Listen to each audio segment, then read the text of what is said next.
Good day and welcome to a new video. Don't forget to like, share, subscribe! Hey and welcome to Weekly Tips, where we'll put some sense in your tip jar. Welcome today. Today you're joined by me, Daniel, and we're going to be drawing a deer head today. So let's buckle on into this and draw the deer head. So I start off doing a side view of this deer. It's the most easiest angle to draw, as I keep saying. Now this was a suggestion that someone wanted from a previous video where I draw antlers, and I recommend you to go draw antlers first before drawing the deer, because it makes things a little bit more simple, because that is definitely one of the biggest keys to drawing a deer. Also, some other helpful animals to learn to draw before going into this. I mean, you can delve into this animal straight away if you like, but also like any kind of animals with this kind of shape, like a goat or a cow, they have a similar-ish heads, but they are a little bit different. So but if you do know a little bit about those animals, it makes it a little bit easier. But if you're just starting out, start off deer, do your side view. Now, just going into this, the key features here are kind of the nose, and how long kind of the muzzle is compared to its head. Its eye shape, how big is its eye shape, its nose, how big its nose. And I have a few goes here at its nose, as you can see, and the same with the nozzle size as well. I have a few goes at trying to get that at the right proportion. I don't think I've got it perfect, but I've had my best attempt at it, and I think I've got it looking pretty good to what I can spot. Now, from here, I do another side view. Now, I do a side view from another angle. So, going from this one before was going from left to right. The other one was going from right to left, kind of a thing. He's looking in the left direction here. He's looking in the right direction here.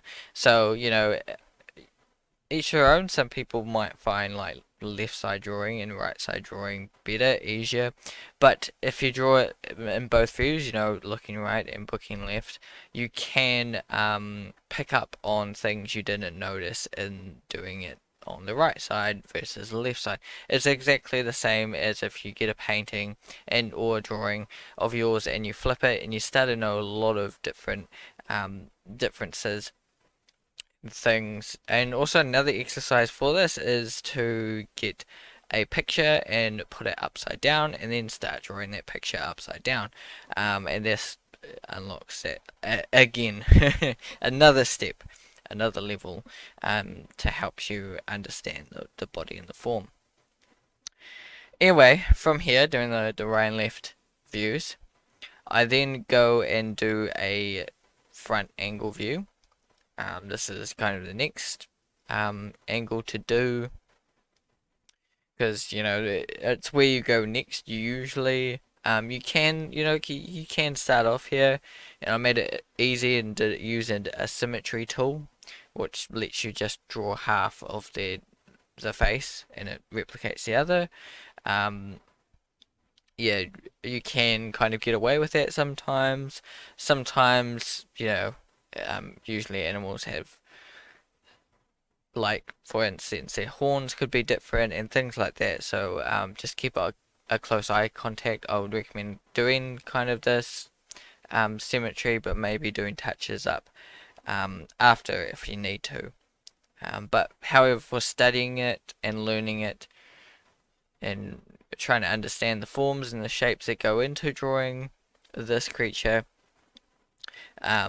doing this way achieves what you want, to understand the shapes and the forms. And this is a below view, a view you won't see very much.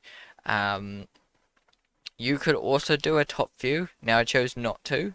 I did those 4 views and then continued on to doing a more dramatic pose for the deer. Now, I got a bit far in the thing, but this is a red deer I'm focusing on. I don't know how common or anything like that they are, but there are a few differences in some different deers. Um, I at the moment it's their horns. I'm not too sure about their head shape if it's significantly different. I guess it might have a little bit of differences, but you can use what you learn here to apply it to other deers that you might draw. Um, yeah, and I do a little bit of gestural, adding a little bit of the antlers here just to help me a little bit. You don't have to go that far. You can go really that far and do the antlers since you might know how to do the antlers now.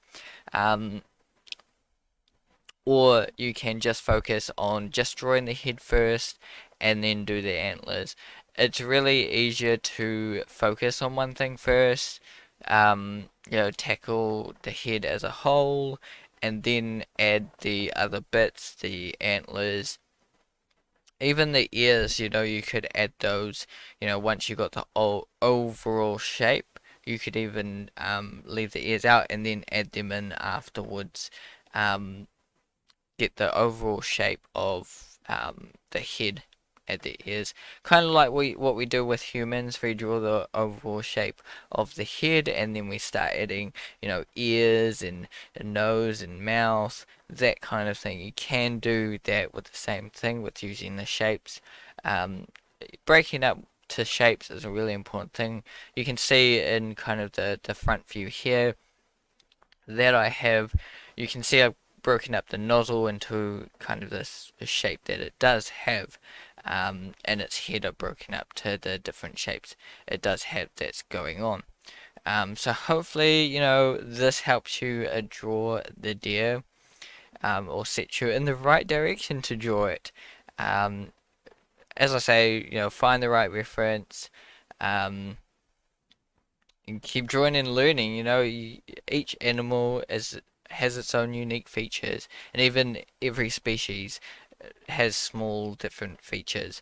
However, if you do big kind of categories, do say aquatic creatures, it slowly breaks them down, and you started to notice the different features. Same with drawing deers versus like drawing mooses. You can take a few things from drawing the deer, and understand how to draw a moose as well, but it's a little bit different, quite a bit different probably the moose. But yeah, thanks for joining in and tuning in to my channel. Really do appreciate it. Yeah, keep drawing, keep creating, and see you in the next video. Goodbye.